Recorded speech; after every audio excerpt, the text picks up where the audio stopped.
This video is for informational and educational purposes only. I am not a licensed financial advisor. Here comes the money. Here we go. Money talk. Here comes the money. What's going on, SBA family? It's your man Stock Brother, and I'm back with another one.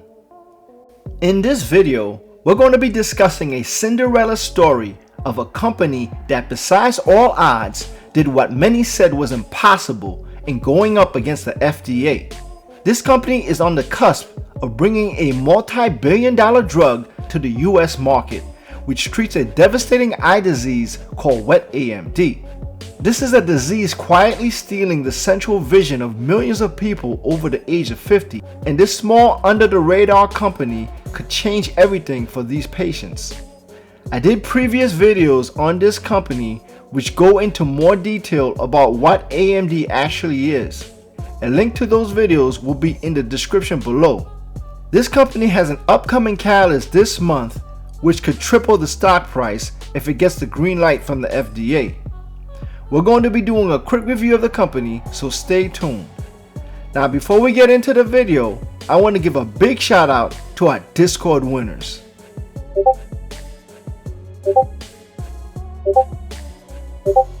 Shout out to Discord member CR7 who had a $129 win on ticker symbol ALDX.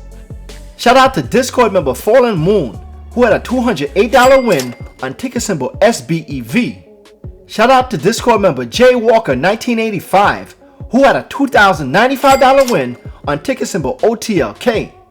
Shout out to Discord member Mike who had a $718 win on ticker symbol UNCY. Shout out to Discord member Siri36 who had a $379 win on ticker symbol UNCY. And finally, shout out to myself, Stock Brother. I had a $26,000 win on ticker symbol UNCY. Let's get it, baby! Consider joining the Discord for real-time alerts of all my hot stock picks. It's an affordable service that's easy on your pockets. By joining the family, you will be amongst motivated, like-minded individuals making money in the stock market. The link is in the description below. Let's get that paper!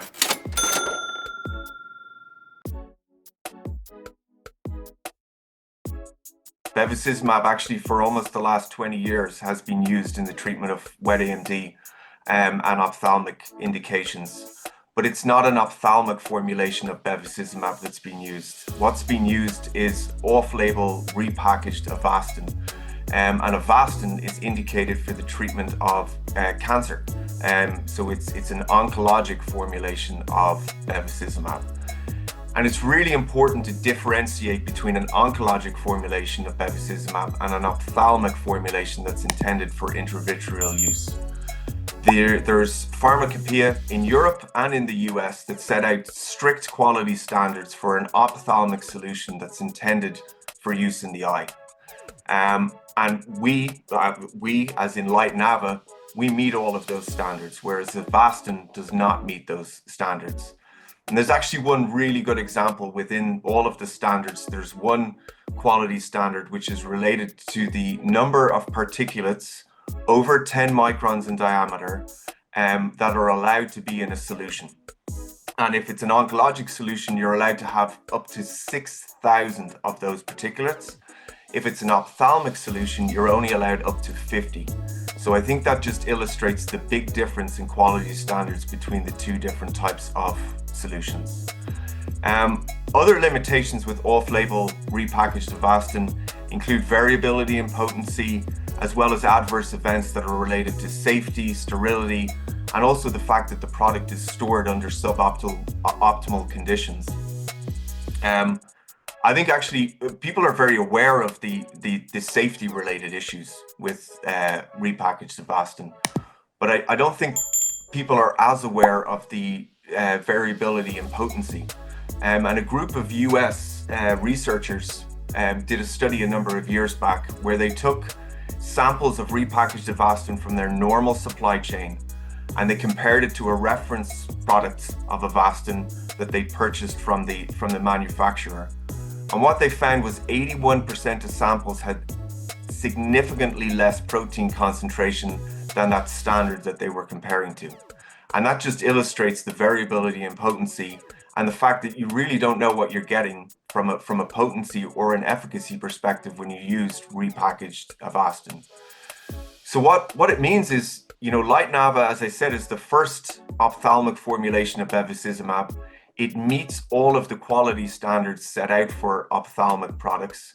And also it doesn't have to go through the repackaging process before it's used in the treatment of patients. So you avoid the need to use an oncologic formulation, you avoid variability in potency, and you avoid the additional safety risks that come with using repackaged products. So we believe we're addressing a real need in the marketplace by bringing Lytenava to patients. Outlook Therapeutics is a commercial biopharmaceutical company built around one mission: preserving people's vision. Their lead product is ONS 5010, branded as Lytenava, is an eye-specific formulation of a drug called bevacizumab, used to treat a disease called wet AMD. AMD stands for age-related macular degeneration, a leading cause of vision loss in older adults. In the wet form, abnormal blood vessels grow underneath the retina and leak fluid, slowly destroying the central vision you use to read, drive, and recognize a face. Doctors already use the underlying medicine off-label every day in this country. There is just no FDA-approved on-label version yet. Family, please take a second to smash that like button for your man. It really helps push this video to more people on YouTube, and I would really love your support on this. Now back to the video. This is not some experimental long shot. Lytenava is already approved and already being sold. Outlook launched it commercially in Germany, the United Kingdom, and Austria, and it holds 10 years of market exclusivity across 31 countries in Europe, with a positive recommendation from the UK Health Authority, NICE. On June 16th, 2026, Outlook dropped the press release we have been waiting for. The FDA officially accepted the resubmitted biologics license application for Lytenava, granting a Class 1 review with a hard PDUFA target action date of July 29, 2026. CEO Bob Jarr called it the final step to a potential approval, and the data backing this up is not weak. In the Norse 2 phase 3 trial, 41.7% of patients on ONS 5010 gained at least 15 letters of vision versus only 23.1% on the branded competitor, a statistically significant result. The European anti-VEGF retina market is $3.6 billion a year. In the United States market is $8.5 billion a year. Combined global opportunity north of $15.9 billion. Off-label bevacizumab is already the most commonly used first-line treatment in this space, over 2.7 million injections a year in the US alone, so the demand already exists. Outlook just needs the official label. Analyst coverage currently points to a moderate buy rating with an average price target of $4. I've been loading up on shares again on this company in anticipation of this new catalyst. If approval comes through, this stock could see a serious move. Catalysts like this, July 29th decision, move fast, sometimes in seconds once the news drops, and by the time it hits mainstream headlines, the easy money is gone. Inside my Discord, we track filings like this, BLA acceptance the moment they happen, break down what they actually mean in plain English, and act on the information accordingly. You also get to see my real-time stock buys and sells. You saw how much money I made on the stock UNCY, despite them getting a rejection from the FDA. Having the right guidance is everything. It really pays to be part of the Stock Brother Discord service. That's all that I have for today, family. Thank you for watching. Follow me on Instagram and comment down below. Don't forget to subscribe to the channel and help your man out by smashing that like button. It really helps the video get seen by more people on YouTube. I'll see you all in the Stock Brother Discord. The link for that is down below. So until next time, let's get that paper!